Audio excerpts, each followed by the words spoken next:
8:20. Está con nosotros el doctor Freddy González Basulto. Él es diabetólogo para platicar de las letras chiquitas de los medicamentos. Ese papelito que a veces traen donde nos dicen las instrucciones. Hasta el shampoo trae instrucciones, las medicinas también. El que decías que usa para calzar ese papelito que usa para calzar la mesa. Eso hacemos. Habríamos de leerlo. Sí. ¿Qué tal, Virigas? Muy buenos días. Ya por la invitación nuevamente. Oiga, Doc, a ver, cuéntenos. Dicen cosas que deberíamos saber, quiero suponer. Definitivamente sí. Es una especie de instructivo que traen prácticamente todos los medicamentos, que hay de dos formas. O lo tienen en un papelito dentro de la caja, o muchas veces la misma cajita trae una especie de instructivo de cómo conservar, cómo utilizar el medicamento. No estamos hablando de prescripción. No es que yo puedo comprar un medicamento y que me deba decir cómo lo voy a tomar. Es que ahí dice dosis, 2 pastillas. Sí, no, no es así. Lo que dice Aunque sí lo dice, ¿no? Algunas sí hay dosis recomendadas, sí, pero también no son individualizadas, por lo que las dosis, una dosis que a una persona le sirve para algo, a otra le va a hacer daño. Entonces, no son exactamente dosis, son recomendaciones en dado caso de que la tengas ahí para una emergencia.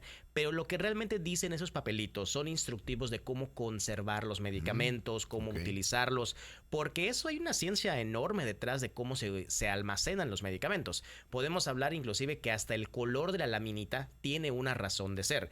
Todos hemos visto que hay unas que son transparentes, unas que no puedo ver la pastilla a través del... Todo eso tiene algo que ver, porque hay pastillas o ciertos fármacos que se desactivan con la luz.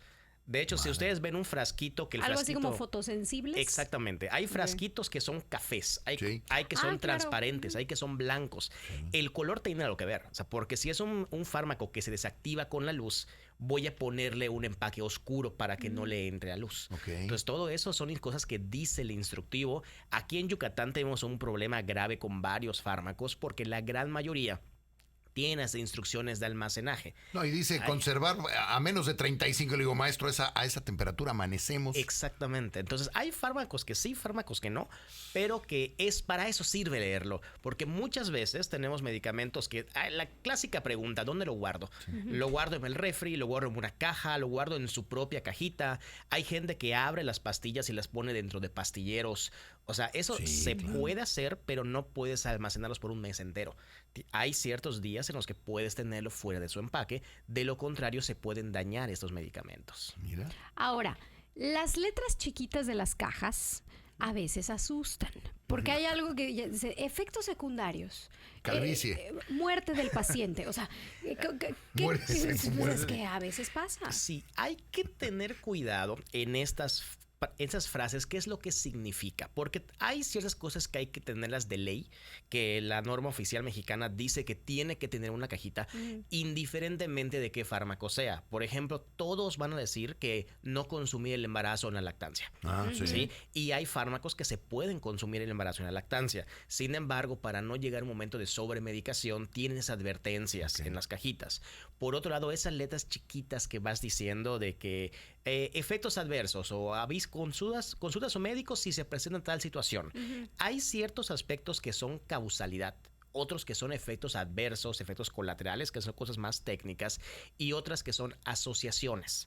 Vamos a poner que todas las cajitas, que eso es lo que dijimos en la entrevista pasada, tiene un correo y te dicen, en dado cualquier eventualidad, reportarlo a este correo. Medio comezón. Exactamente. Y ahí puede ser que tú empezaste a tomar un paracetamol y el día de mañana te da comezón. Entonces, ¿fue el paracetamol? ¿Por qué te dio risa mi ejemplo?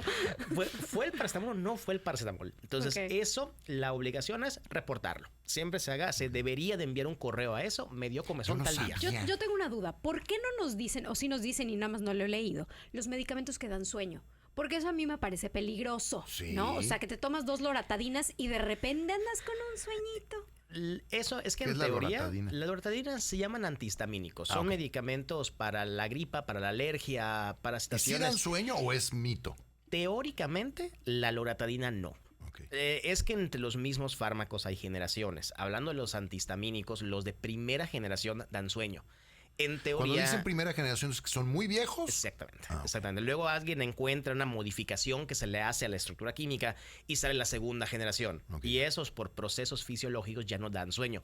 En teoría, la realidad es que dan menos sueño que los primeros. Pero una cosa es que den sueños y otra que te estés durmiendo. Porque una cosa es que tú digas, bueno, me acuesto y me duermo de inmediato, y otra que te estás cayendo de sueño. ¿Los antigripales dan sueño? Los de primera generación sí. Hay algunos, por ejemplo, difenhidramina, hidroxicina, son medicamentos que inclusive se pueden utilizar para el insomnio, dependiendo la situación. Obviamente eso tiene que ser bajo prescripción, no porque no te vendan el medicamento, sino por los efectos adversos que esto puede generar. Y eso no viene en la cajita. O sea, yo nunca he visto en la cajita de producirá sueño. No, no lo dice. Hay algunos que sí. Sobre todo los medicamentos controlados tienen la leyenda de este medicamento puede generar somnolencia. Pero son medicamentos que no te van a vender sin receta. Sí, son medicamentos que ya tienen este proceso. Cuando alguien reporta un efecto adverso, el que sea, si hay causalidad, o más bien hay relevancia, vamos a poner que 10 personas dicen, tomando el mismo ejemplo, que el paracetamol me dio comezón. ¿Fue realmente el paracetamol? No lo sé, pero ya hay varias personas que lo están reportando y eso se va a poner. Probables efectos adversos, diarrea, sueño, comezón y algo. Para que se le llame efecto adverso como tal o tengamos la indicación, tendríamos que correr un estudio clínico donde analicemos personas. A la mitad les doy paracetamol, a la mitad les doy un placebo, que es una pastilla sin medicamento, y veo en el tiempo cuánto les dio comezón. Si resulta que a todos los del paracetamol les dio comezón y a los del placebo no, lo causó el medicamento. Ya hay algo. Ahí ya hay si a todos les da comezón, el mundo está loco. Exactamente. Ahí ya hay una causalidad. Y eso ya se maneja como efecto adverso. Mira, puse aquí un ejemplo. Debemos de asustarnos cuando de repente ves letra chiquita, no es ningún medicamento en particular, esto es un ejemplo al azar. Aparición de erupciones, anemia, disminución del número de glóbulos blancos, lesión renal, lesión nerviosa, puede causar trastornos visuales o auditivos. Yo no me tomo eso. Madre mía. ¿No? Pero me imagino que así deben de estar todas las cajas. Exactamente. Ahora, no te lo tomas si nadie te lo prescribe. Porque acá tenemos que entender la habilidad del médico para determinar estas cosas. Todos los fármacos, absolutamente todos, van a generar efectos adversos. De hecho, cualquier sustancia no tiene que ser un fármaco. Desde que genere un efecto en el organismo, va a hacer cosas buenas. ¿Por qué estás hablando de mi café? Sí, exacto, mi café. Es un ejemplo claro. ¿sí? La pregunta ahí es, ¿el riesgo supera el beneficio? ¿O el beneficio es mayor que el riesgo? Que esta es lo que genera la carrera médica, ¿sí? Con los que tenemos conocimientos en medicina, esto es lo que aprendemos de los fármacos. El médico, a lo que yo he dicho muchísimas veces, que voy a hacer, muchos colegas me van a odiar por lo que voy a decir, pero los médicos no somos expertos en salud, somos expertos en enfermedad, ¿sí? Y en realidad el tenernos como el máximo experto de la salud no es lo correcto. Somos expertos en enfermedad, entendemos las enfermedades, las causas de las enfermedades y cómo tratarlas. Yo sé el riesgo que te va a generar una enfermedad a la salud y sé el riesgo que te va a generar un fármaco a la salud. Si el riesgo del fármaco es muchísimo menor al riesgo de la enfermedad, se te indica. Ahora el problema está con la automedicación. Las personas que se automedican sí deben tener miedo a estos efectos porque no saben cuál se va a presentar y cuál no.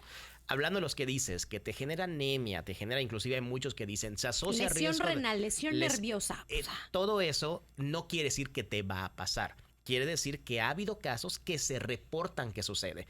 Puede ser 1 en 1,000,000. ¿sí? Pero ha sucedido. Entonces, por eso tienen la obligación de reportarlo. No quiere decir que te va a pasar. Y lo estamos platicando con el doctor Freddy González Basulto. La semana pasada que platicamos, te preguntábamos del Montelukast, que mucha gente veo que toma, y que resulta que hay ciertos estudios que dicen que genera violencia y genera una serie de cosas. Yo tomo el Montelukast. Sí. Ahora, esos estudios... Es un compuesto, ¿no? No, es el nombre del medicamento. Sí, es el nombre del compuesto en general. Lo que se le maldice es sal. Es sustancia activa, el nombre correcto. Es el Montelukast.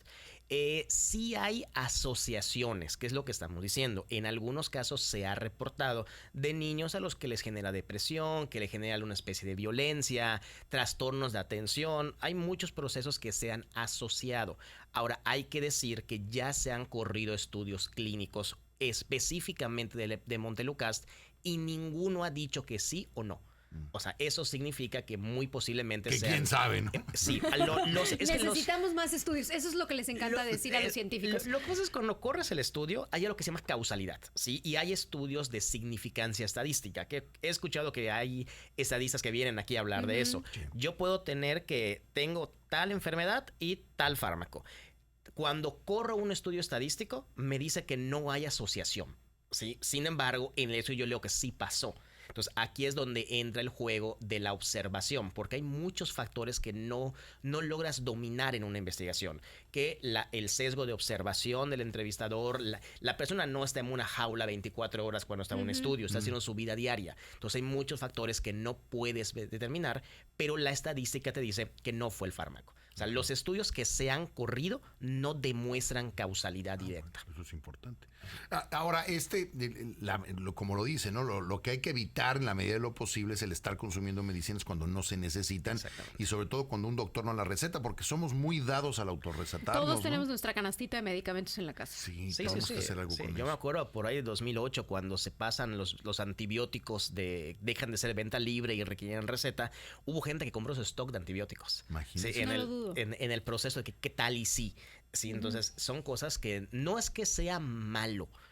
Sin embargo, te pones en riesgos y el peor del antibiótico pones un riesgo a la humanidad. Exacto, con la resistencia y ya lo bacteriana. logramos, ¿no? Sí. Porque ahora ya tenemos un problema serio, que era lo que platicábamos y lo hemos estado tratando de empezar a investigar, este tema de vender las pastillas, las medicinas a granel como en Estados Unidos, que es mucho mejor para todos nosotros, y yo creo que eso da para un tema para otra entrevista, porque no sé, yo siempre tengo en la cabeza que cuando te tomas un antibiótico te dicen son 7 días, te vas a tomar 3 veces al día, y multiplica 7 por 3 y da 21. Y vas a comprar la caja y resulta que la caja trae 20. Cuando estos cínicos saben que por lo general te dan 21. Entonces te obligan a acabar o a no acabar el tratamiento como debes, lo cual provoca un problema. O a comprarte una caja extra y solo usar una pastilla. ¿Por qué? Y tienes 19 pastillas ahí guardadas. Ahora, aquí hay algo importante que es bien importante que entendamos. ¿Por qué tenemos que acabar los antibióticos? Sí. Porque aunque te sientas bien, síguetelos tomando. Porque eso pasa, con los antibióticos te empiezas a sentir mejor. Sí, específicamente los antibióticos son ese tema. Porque cuando una cosa es la sintomatología y otra cosa es la enfermedad. Una cosa es que sentirme bien no quiere decir que ya quede bien. Las bacterias, vamos a poner que tú requieres cierto número de bacterias para que se llame la infección que ya da síntomas, ¿sí? Y cuando empiezas a tomar el antibiótico, ese número de bacterias empieza a bajar. Sí. Puede ser que a la mitad tú ya te sientas bien y suspendas el antibiótico, pero al momento de suspenderlo, las bacterias que todavía quedaron vivas pueden volver a crecer y pueden volver a dar el problema u otros problemas inclusive peores. Y la mayoría de las veces, si tú quieres volver a empezar el antibiótico, esas bacterias que sobrevivieron ya lo conocen. Y ese antibiótico ya no los engaña. Ya hay resistencia, la famosa resistencia. Exactamente, ya no va a funcionar y ahora te metes en un problema. Entonces, por esa razón el antibiótico, el esquema, ¿por qué vienen así las cajitas? Es porque hay diferentes esquemas. No es la misma dosis ni el mismo tiempo que te voy a dar para una infección de garganta o una infección intestinal, por ejemplo. Entonces, ahí es cuando viene un poquito ¿por qué si son 21 trae 20? Porque hay diferentes esquemas que podría haber, que no los defiendo, pero es una explicación que podría darse. Esto es lo que puede pasar. O sea, si tú te lo tomas por 8 días, al final no terminaste de matar a esta bacteria. Exacto, la traes ahí y ahora ya está reloaded, porque ya conoce la medicina, la ve venir y se esconde. Y ya no pasa absolutamente. Si tú sabes que una infección se te va a quitar a los 3 días, lo tienes que dar por 7. Para asegurar que mate al resto de bacterias. Y es que pasa, y nos ha pasado a todos en algún momento, ¿no? Te tomabas el antibiótico 2 días después, ya no estoy moqueando, y adiós Nicanor, y pues obviamente te quedabas con el bicho adentro, ¿no? Y Así ahora es. el otro problema es que nos sobran muchas medicinas y la gente, por desgracia, muchas veces tira las medicinas a la basura, lo que significa que los antibióticos muchas veces llegan hasta el manto freático, ¿no? Sí, y termina siendo una contaminación enorme. Para eliminar los medicamentos hay un proceso que está normado cómo se debe realizar. Pero no nos educaron, Doc. A mí nunca nadie me dijo, no sé si en tu caso, las medicinas no se tiran, niños. No, se tienen que separar y después llevar a una farmacia. Sí, y hay muchas farmacias que tienen sus letreritos y tienen ahí un bote en donde puedes tirar los medicamentos caducos. Pero nunca he visto que alguien lo haga. En realidad, siempre que paso... Yo sí, nosotros sí. Yo nunca lo he hecho. No, nosotros sí, porque alguna vez no porque porque me explicaron y me dijeron, pues a ver, ¿dónde crees que acaba? O me decían también, tirad las medicinas a la basura y luego la gente que separa la basura se las encuentra y luego las consume también. O sea, es totalmente ilógico tirar las medicinas a la basura. No hay que hacer, no hay, bajo ninguna circunstancia hay que hacerlo. Bueno, tenemos mucho de qué platicar Sí, hay con que estos seguir hablando temas. de eso, Doc, porque- ¿dónde te seguimos? ¿Cómo te encontramos? Físicamente estoy en Ciudad Cauquel, en una clínica que se llama Clínica Alma, para citas informes 9993 85 25 60. En redes sociales, en Facebook estoy como Dr. Freddy González, educador en diabetes, y en Instagram estoy como Dr. Freddy González Basulto.